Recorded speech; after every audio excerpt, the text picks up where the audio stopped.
Welcome back, everybody, to the ROS Media channel. My name's Andy. I am the head of this particular platform, the rosmedia.is platform, and I'm back again with my good friend Ian Clifford, who is the founder and president of the Republic of Old Souls. If you don't know who we are, then you are very quickly going to find out, because we've got some very, very interesting news for you coming up this Saturday. We are running our flagship webinar. We do it every Saturday, 10 a.m. UK time. And this coming Saturday, the title of the webinar is How the Birth Certificate Construct Could Enable You to Redirect $50 million plus of something called signature credit taxes. Let me explain. This is a widespread belief that, in certain freedom and sovereign circles, that the birth certificate is some kind of bond that can be cashed in. Maybe you've heard that. Or that it represents a secret trust that belongs to you with a huge cash value. And you can instruct the powers that be that you want to tap into that you want to use it to discharge a debt or pay some, loan off or a mortgage or whatever it may be. Or you just want to take a huge sum of money out of there and use it for your lifestyle. There are, however, some real dangers in somebody attempting to do that, to draw funds from these non-existent accounts, because the system uses something called the law of agency. The birth certificate construct does not belong to you, but you are tied to that by what's called the law of agency. Hear me out on this. Many view this agency trap as a curse, but when it's handled correctly, it's actually a blessing. It's a doorway to complete financial freedom moving forwards. And what we're going to touch on today is just the surface of that subject in a preview of this Saturday's webinar on the 27th at 10 a.m. UK time, where Ian will do a deep dive on how the birth certificate construct can actually enable you to redirect taxes that are owed back to you that the investment banks are paying for the use of your signature credit energy. If you want to learn more about that, then stick around. Okay, Ian, great to have you back with us. Maybe the best place to start with this is right at the beginning. We're taught, aren't we, that our living, breathing selves and the legal name printed on our birth certificate are one and the same thing. So how did the financial system shift the rules back in 1933? Because I know that's a pivotal date, isn't it? We talk about HJR 192 and 1933. How did they do that? What did they do to turn sort of, me, you, regular hardworking people into the real backers of the economy, while just treating us like broke players on a giant monopoly board of commerce, as you call it? Yeah, the United States went into effectively Chapter 11 bankruptcy, a permanent bankruptcy from June 5th, 1933, which meant that you went from what used to be a money of substance system.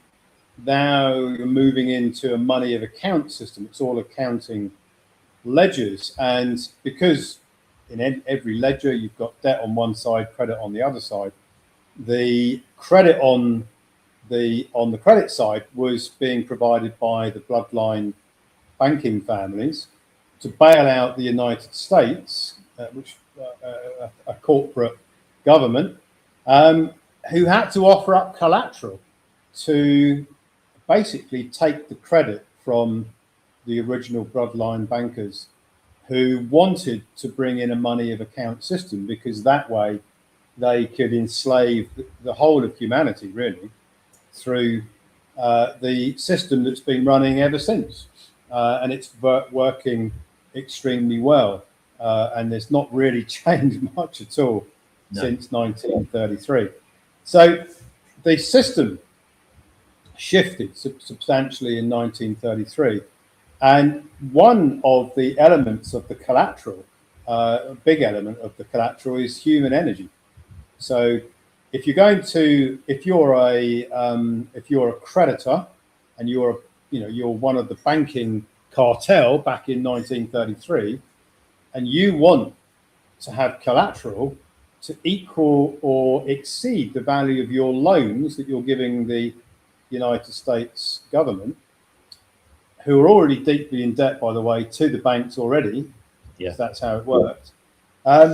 what the government did was they said, okay, well, what we'll do on a worldwide basis, because it's a trust system, is that we will add the value of future labour in as collateral for the bankruptcy.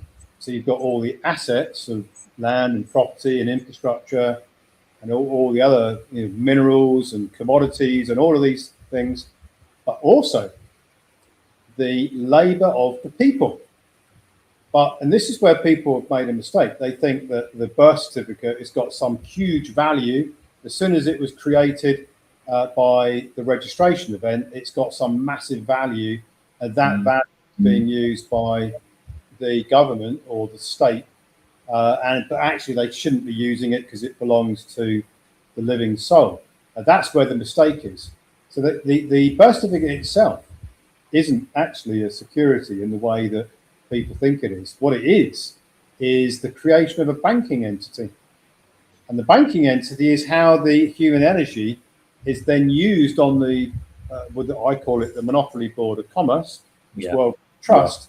So that's how the human energy is being used as collateral for the creditors, the original creditors, actually being used by the banks as debtors, but as nominees. So they use the energy for their own gain, principally lending it back at interest, which is something which they do all the time.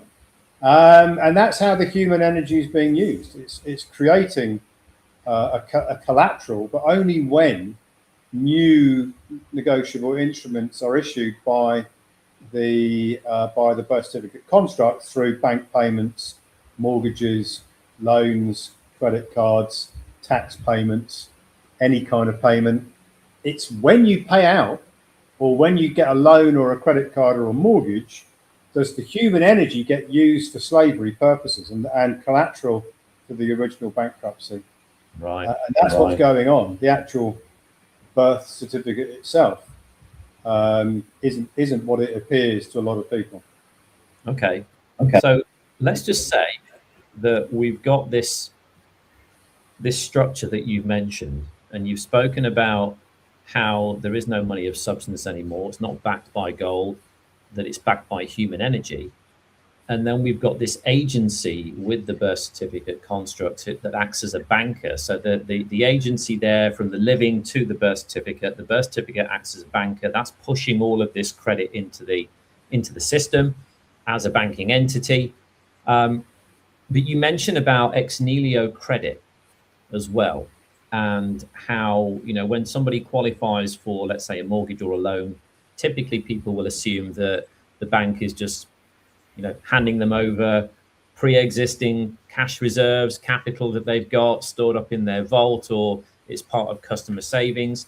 Can you just briefly explain what actually happens on a bank's ledger, the exact second a loan agreement is signed, and why that proves that the actual borrower is the true funding source of the entire transaction? Because I think what this will do is it will help people understand why this law of agency with the banking entity that is the birth certificate is a blessing in reality.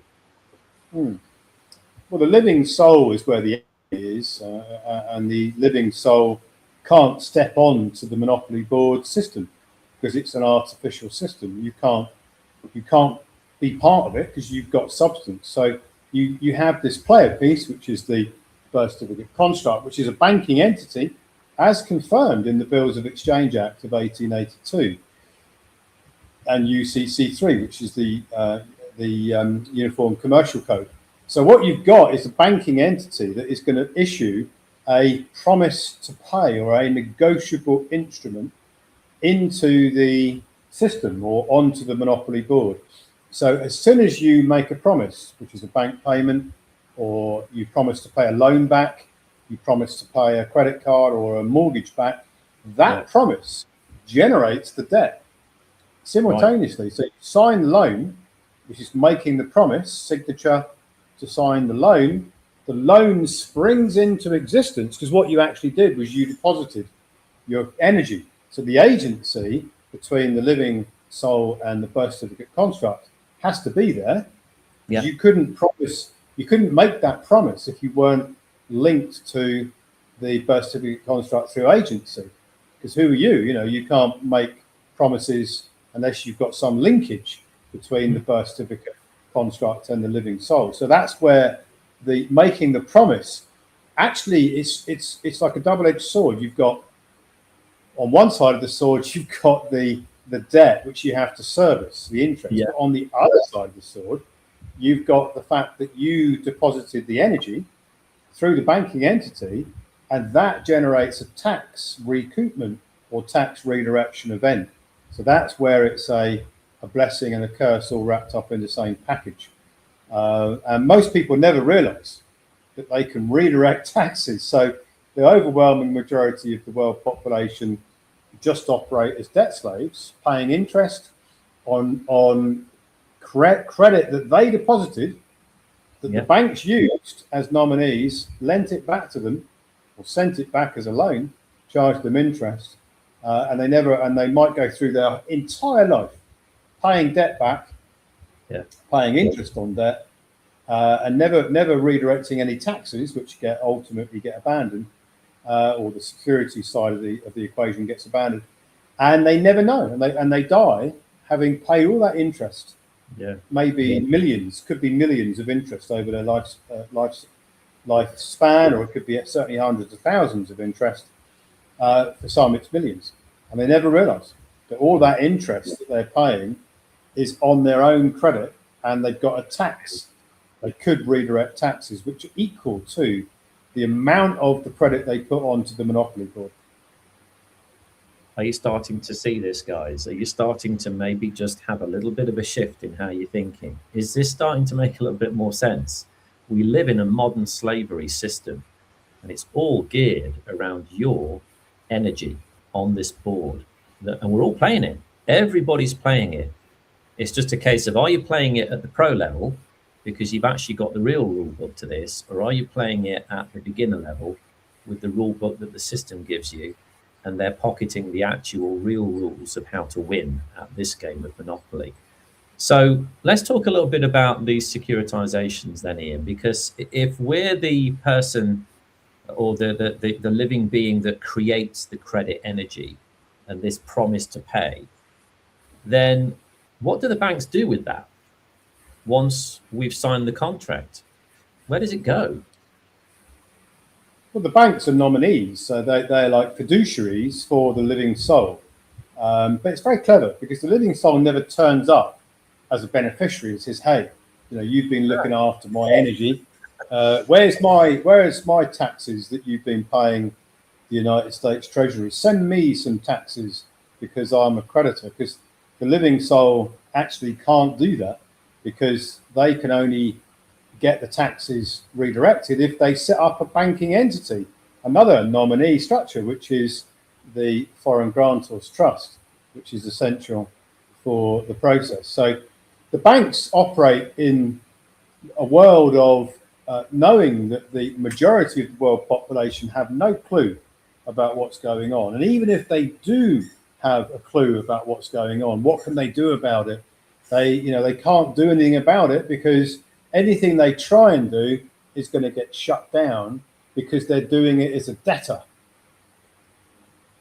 The secret to the game is to play the game as a creditor. Well, how do you do that? You do that by setting up a foreign grantors trust as the nominee for the living soul. But this time, that structure is for your benefit as opposed to for the bank's benefit. And the taxes the banks are paying for using your energy can come back to your foreign grantors trust. And then you can use it, spend it, and recoup it in cycles. So I'm thinking of this from somebody who's never learned this before. If somebody's thinking this just sounds way too good to be true, where's the proof in this? There's something that you talk about in your technical reports called the Form 945, and you often reference this as the smoking gun, as in the proof that the banks are just nominees. They are just holding on to wealth that belongs to the creators, to us, because they're paying taxes for the use of that credit energy. Where does this Form 945 fit into that? What exactly is it? And why is it this smoking gun that you talk about? Well, the banks operating as nominees have to pay taxes to the United States Treasury because they are the bankruptcy trustee who are representing the creditors. Well, you know, the banks wouldn't be paying taxes on their own assets. So they're paying taxes because the energy doesn't belong to them. They get to use it. That's all part of the deal. They get to use it, hypothecate it, expand it, make profit from it, but they have to pay tax for the use of it because they are in fact debtors to the bankruptcy themselves. So that's one of the surprising parts about this monopoly game is the banks are debtors themselves, but they get to use the credit energy as nominees for the true creditors, which is the living men and women. So they pay taxes on their 945 tax module under the what's called the original issue discount methodology of calculating the value of that human energy year by year, which generates a tax payment which they voluntarily pay on their 945 tax module. They never pay enough. They always underpay on their 945 tax module because the chances of lots of living souls realizing how to redirect the taxes through a grantor trust, foreign grantor trust structure is very, very slim. It's very low probability of that happening on a mass scale. So the banks don't pay the taxes voluntarily on the 945 ledger anywhere near probably 99% of the taxes they should be paying. They're not paying on that tax ledger. They pay them on other tax ledgers. Okay. And they pay them on other tax ledgers because it looks like they're way more successful than they really are, you see, because if they're paying huge amounts of taxes on other tax modules, that means they must be making huge profits on all their other activities. That makes them look way more successful than they really are. Right. Actually, what they should be doing is paying taxes for the use of human energy, which would diminish their appearance of profitability. Gotcha. So the fact that this 945 even exists is proof that Signature Credit Energy is a real thing. They are using it. They're paying taxes on it. And those taxes belong to me, belong to you, belong to every other creditor. But I know as well that there's going to be people that are maybe a little bit more clued up on this than some, who may have heard of 1099 OID, for example, and maybe they're doing internet searches on that as well. And when they type in about 1099 OIDs and how can I file one, they're potentially going to come up or hit with some pretty horrific conclusions from the internet as to why you shouldn't be doing that. Jail sentences, huge fines from the IRS. That might put people off very dramatically, as it should do. But you talked a moment ago about this 98 series grantor trust. There is clearly a right way and a wrong way of doing this. You have to file as the creditor. You can't file as the debtor. And any information that people are finding on the internet to do with 1099 OID that is scaring them to death is because those instances are people who are filing as the debtor entity, as the birth certificate itself, aren't they? That individual. So just very briefly, let's conclude on this, because I want people to understand that it's not just real, but that there is a legitimate, lawful, safe way to do this that is completely compliant with how the system has actually been designed and set up in the first place. This is not a tax loophole. This is just using the system as it was designed. So what is a 98 series grantor trust? Why is that absolutely necessary to be able to do this in the right way? Well, it's a standalone, as far as the United States is concerned, as a corporate entity, the foreign grantors trust is like a foreign nation. It stands on its own as an entity on its own. It doesn't have a debtor profile. It is a creditor profile, and it can file 1099 OID and become what's known in when you're looking into securities and you're looking into the taxes that are paid on the use of them, what's known as the holder in due course. So it qualifies as the holder in due course as soon as it's filed the 1099 OID, which is all confirmed in IRS publication 1212, that the foreign grantor's trust is now a creditor, and it is the holder in due course, and it has an entitlement to the negotiable instruments that were issued by the living soul through the banking entity of the birth certificate construct, that then got put on the monopoly board and basically got abandoned because they were never, the taxes were never redirected, so they just stay there as abandoned securities. But the foreign grantor's trust is the doorway into that tax redirection. Without the foreign grantor's trust, you can't do it lawfully. You can file 1099 OID as a debtor, as a birth certificate construct, and you run the risk of, at very, very worst, probably if you just did it once, a fine from the IRS. If you did hundreds of them, thousands of them, you might go to jail. So the worst that can probably happen if you just did it once is a fine and no tax redirection. If you're part of a group doing it, and there's hundreds, thousands of people doing the same thing, then you might, whoever's organising that could actually go to jail, because the debtor entity has no entitlement to tax redirection because they're not a creditor entity, and that is the birth certificate construct. It can issue the securities as a banker, but it can't redirect the taxes back to it because it's a debtor entity. You can only redirect taxes to the creditor entity, which in this structure is the foreign grantor's trust.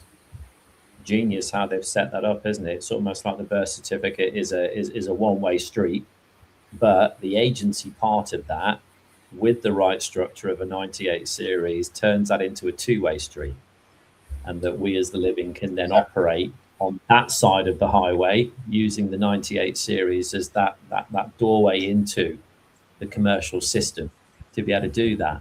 So there's clearly a right way and a wrong way to do this.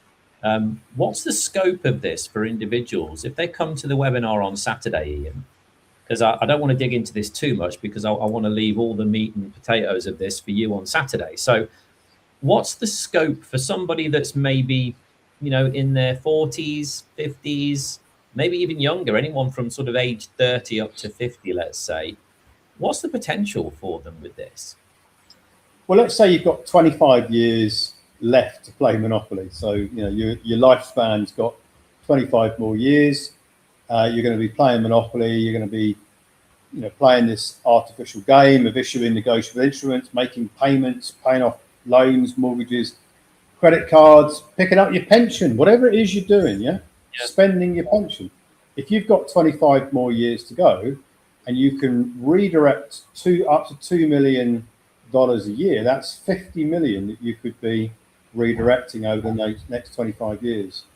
Maybe you've got 40 years to go and now you can redirect 80 million. So it all depends on how many years you've got. And if it's you and your partner, maybe you're doing 4 million a year. Maybe that's 100 million if you've both got 25 years to go. Or it could be 160 million if you had 40 years to go. So the webinar isn't just about a one-off event. It's about a complete lifestyle change. It's about redirecting taxes each year up to 2 million per person per year going forward. Okay. So again, just thinking how maybe somebody's thinking right now. Maybe we've got somebody that's struggling right now. Maybe we've got somebody who may have been in a great financial situation years ago, but since the economy shifted such a lot, and people have found themselves, really feeling the pinch surrounding just the cost of living. Maybe they're in a situation now where they had a great job, they lost it, they got into a lot of debt, they fell behind. Maybe they lost their home. Now they're in a rented property, and they're struggling. And they may be thinking, well, I'm not worth 2 million. So how on earth can I redirect 2 million worth every single year when I'm on minimum wage or maybe on benefits? I'm only making 20 to 25K a year. Where's the 2 million come from? Well, that's because they've already probably put 2 million or more on the Monopoly board itself from the age of 18. Add up all your bank payments, add up the face value of your mortgages, if you've had more than one, loans, credit cards, add them all up from the age of 18. You'd probably be surprised about how much that is. And for some people, it's way more than 2 million. For other people, it's hundreds of thousands. But you've got a safe limit of 2 million a year. So once you've amassed that, then you can redirect the taxes on that, and then you can spend it. I'll talk about a private treasury. You spend it out of your private treasury, and then that generates a tax redirection the next year equal to what you have spent. Or if you've got more than 2 million from previous years, you can sort of absorb it going forward. So if you've got 4 million, for example, you could redirect 2 million this year. Next year you could redirect another 2 million. Now you've absorbed your whole 4 million. You can then spend and recoup or redirect the taxes going forward. But your limit is 2 million a year, which, as we've said many times, most people will have a job to spend 2 million a year on just general living expenses. Yeah. So guys, your next steps, you've got a nice little bit of homework to do here. So I would say your first steps is register for the webinar. Okay, if you're going to register for this Saturday's webinar, you need to go here, roswebinars.is. We always have more people register than we actually have seats for on that webinar. We have a limit of 1,000 seats, and typically we get over registration because of the material that we're talking about here. This is very, very interesting material that you will not find anywhere else. So I would say go there. That's your number one thing to do. Register for the webinar and invite other people to learn about this. Why would anybody not want to do this? This is your ticket to getting off of that slavery hamster wheel and changing your life. Literally being able to do the things that you want to do, pursue the passions that you want to pursue, rather than feeling like you're just bogged down, barely making ends meet, just trying to keep your head above water. That is what this is all about. So register for the webinar. I would say the next thing, and this is a fun task for you to do, we're recording this on Tuesday the 23rd, webinars on Saturday the 27th. You've got between now and then to sit down and do what Ian's just said. Add it all up, going back to the age of 18. Just because you might be on a low income now doesn't mean you haven't over the years put up to 2 million into the system. So do some rough numbers, add it all up, and then have that number in mind when you come to the webinar on Saturday, because whatever that number is, if it's over 2 million, you can do 2 million a year. It's enough, let's be honest. If it's under 2 million, have that number in mind when you come to the webinar, because I want this to be personal to you. When Ian talks about how you can actually do this and breaks it down in much more detail than we have today, I want you to be thinking about that number, because potentially if you take action on this, that number, whatever that number is in your head when you've figured out those sums, is what could be coming back to you in your private treasury. And we'll talk to you about what that is as well within the next 12 months. So think about that. I think that's worth a couple of hours of your time to come to the webinar. It's free to join us. There's no catch. We actually have a prize giveaway as well at the end of the webinar. So look out for that. That is absolutely worth sticking around for. But that is what I would do. So register for the webinar, add your numbers up back to the age of 18. Think about what that number is and bring that with you to the webinar. So when we show you how to do this, that's your number. That's your golden number that you could be recouping within the next 12 months. This could be the best year you've ever had, purely and simply because you've educated yourself and learned what is rightfully owed back to you in tax redirection. So that's my final thoughts, Ian. Any final thoughts from yourself?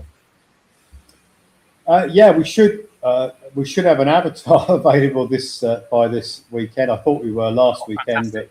but you should be able to ask all sorts of questions to it as well. If you are interested in knowing more, come to the ROS Media channel, as Andy said. Come to Ecclesia Law Institute, which is where my research papers are. But you might want to just use the avatar. And we're doing a webinar every Saturday. So, if you want to join in on a regular basis and gradually absorb the information, then that's what we're doing. Fantastic. Well, guys, we hope to see you on Saturday. This is life-changing information, as far as I'm concerned, for anybody who educates themselves. And I guarantee you, once you start digging into this material, as Ian said, if you want technical, go here, go to Ecclesia Law, look at Ian's technical reports. This is not just theory. This is all broken down, and we show you the exact mechanics of how it's done and how it fits in with the way the commercial system has actually been designed by default. Once you understand this, things start to make a lot more sense as to why you're struggling right now, as to why you're finding it difficult to keep your head above water. So look forward to seeing you on Saturday, and we hope to be able to give you some more education on how you can redirect all those taxes back to you from the age of 18. And it starts with what the birth certificate construct actually is. It's not a secret trust, doesn't have a ton of money in it. It's not a pot of gold at the end of the rainbow, but it is the doorway through agency to allow you to redirect these taxes. So we hope to see you there. Bye for now.